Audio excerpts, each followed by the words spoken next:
सर्व भावी शिक्षक शिक्षिका यांचे VG9 अकॅडमीतर्फे सहर्ष स्वागत. मित्रांनो, शिक्षक भरती 2024मध्ये आपण सर्वांनी प्रेफरन्स लॉक केले आहेत. आता आपली संपूर्ण जबाबदारी संपली आहे. आता पुढील जी काही कार्यवाही आहे ती पवित्र पोर्टलमार्फत शिक्षक भरतीची निवड यादी लावणे, कॅन्डिडेटचे सिलेक्शन करणे, त्यांची कागदपत्र पडताळणी करणे या सर्व बाबी आता पवित्र पोर्टलमार्फत सुरू होतील. पण मित्रांनो, आपलं जर सिलेक्शन झालं तर आपल्याकडे कोणती कागदपत्रे आवश्यक आहेत, त्या आवश्यक कागदपत्रे कोणते आहेत, तर याची आपल्या संपूर्ण माहिती आपण या व्हिडिओमध्ये पाहणार आहोत. त्यापूर्वी आपण चॅनलवर नवीन असाल तर प्लीज चॅनलला सबस्क्राईब करा, लाईक करा, शेअर करा. तर मित्रांनो, शिक्षक भरती 2024मध्ये अत्यावश्यक कागदपत्रे ओरिजिनलच हवेत. मित्रांनो, यासाठी सर्व ओरिजिनल कागदपत्रे अत्यावश्यक आहेत. तर कोणती आहे? शैक्षणिक कागदपत्रे. तर मित्रांनो, आपल्याला सर्वात प्रथम क्रमांकाचं आहे ते म्हणजे 10वीचं मार्कशीट. मित्रांनो, 10वीचं मार्कशीट आणि सर्टिफिकेट हे दोन्ही अत्यावश्यक आहे. 10वीची सनद आणि गुणपत्रक हे दोन्ही बाबी आपल्याला अत्यावश्यक आहेत. त्यानंतर मित्रांनो, 12वीचं मार्कशीट प्लस सर्टिफिकेट, त्याचप्रमाणे 12वीचं गुणपत्रक आणि सनद हे दोन्ही ओरिजिनल आपल्याकडं असणं अत्यावश्यक आहेत.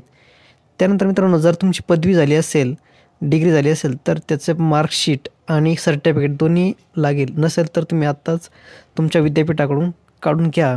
पदवीचं मार्कशीट प्लस सर्टिफिकेट हे दोन्ही आवश्यक आहे. त्याचप्रमाणे ज्या उमेदवारांचे पोस्ट ग्रॅज्युएशन झाले आहे तर त्या पोस्ट ग्रॅज्युएशनचं मार्कशीट आणि सर्टिफिकेट दोन्हीही तुम्हाला सादर करावा लागेल. त्याचप्रमाणे मित्रांनो, DED मार्कशीट आणि सर्टिफिकेट, आपल्या बहुतांश जणांचं DED तर झालेलंच आहे, त्यामुळे आपण इथपर्यंत पोहोचलो आहोत. तर या DEDचे मार्कशीट आणि सर्टिफिकेट दोन्हीही आपल्याकडे उपलब्ध असणं आवश्यक आहे. ज्यावेळेस तुमची डॉक्युमेंट व्हेरिफिकेशन होईल त्यावेळेस सर्व ओरिजिनल डॉक्युमेंट तिथे चेक केले जातील.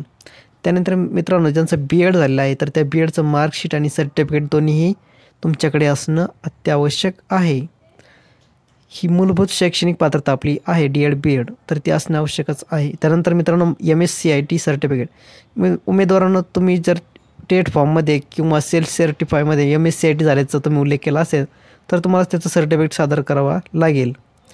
त्यानंतर मित्रांनो, आपलं शिक्षक पात्रता परीक्षा अर्थात TET किंवा CTET ही ज्या उमेदवारांनी TET पास आहे तर त्याचं TET पास सर्टिफिकेट, आणि जे उमेदवार CTET मार्फत तुम्ही टेट दिली आहे तर त्या त्यावेळेस CTETचा प्रमाणपत्र आपल्याला तिथे सादर करणं आवश्यक आहे. ज्यांचं TET झालं आहे त्यांचं TET प्रमाणपत्र, ज्यांचं CTET झालं आहे त्यांचं CTET प्रमाणपत्र. त्याचप्रमाणे सेल्फ सर्टिफाय फॉर्म, उमेदवारांनो ज्यावेळेस आपला पवित्र पोर्टलमार्फत सेल्फ सर्टिफाय फॉर्म करण्याचं आपल्याला मध्ये काही दिवस हे दिलं होतं, आपल्याला संधी दिली होती. अशा वेळेस आपला त्या सेल्फ सर्टिफायचा फॉर्म आपल्याला तिथं सादर करावा लागेल. त्याचप्रमाणे टेट मार्कशीट, मित्रांनो टेटचं मार्कशीट म्हणजे तुम्ही तर म्हणाला मला मिळालेलं नाही, पण ज्यावेळी तुम्ही टेट परीक्षा दिल्यानंतर तुम्ही निकाल पाहिला होता तर त्याचा एक कॉपी, झेरॉक्स कॉपी असेल तर ती चालेल. टेट तुमचं नाव, रोल नंबर आणि मार्क्स याची लिस्टमध्ये तुमचं एक पेजेसची कॉपी, त्या हेच तुमचं टेट मार्कशीट असेल, तिथंच तुमच्याकडे असणे आवश्यक आहे. मित्रांनो, आता ही अशैक्षणिक कागदपत्रे कोणती आहेत तर त्याविषयी माहिती पाहू. अशैक्षणिक कागदपत्रे यामध्ये रहिवासी प्रमाणपत्र. मित्रांनो,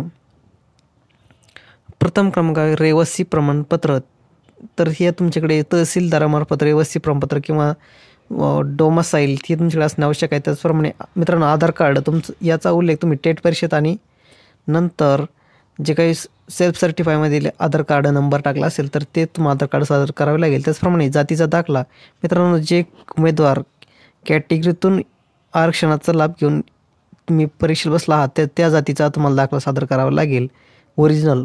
त्याचप्रमाणे तुमच्याकडे TC शाळा सोडल्या दाखला असेल तर तो सादर करावा, नसेल तरी काही हरकत नाही, अत्यावश्यकमध्ये तो नाही. त्याचप्रमाणे नॉन क्रिमिलियर, मित्रांनो नॉन क्रिमिलियर हे असणं अत्यावश्यक आहे. ज्या उमेदवारांनी नॉन क्रिमिलियर मार्फत किंवा कास्ट वाईज आरक्षणातून या परीक्षा दिली आहे तर त्यांना नॉन क्रिमिलियर सादर करणं अत्यावश्यक आहे.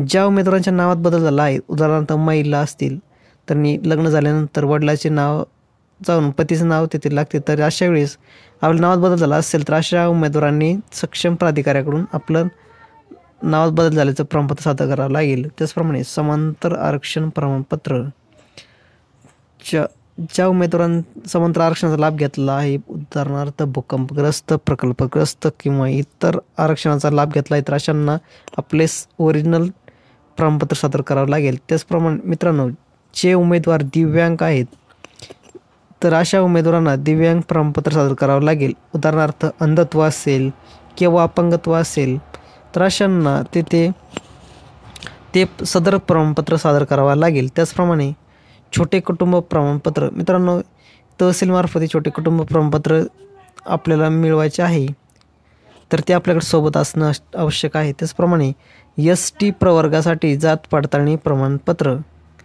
ST प्रवर्गासाठी जात पडताळणी प्रमाणपत्र या अत्यावश्यक आहेत.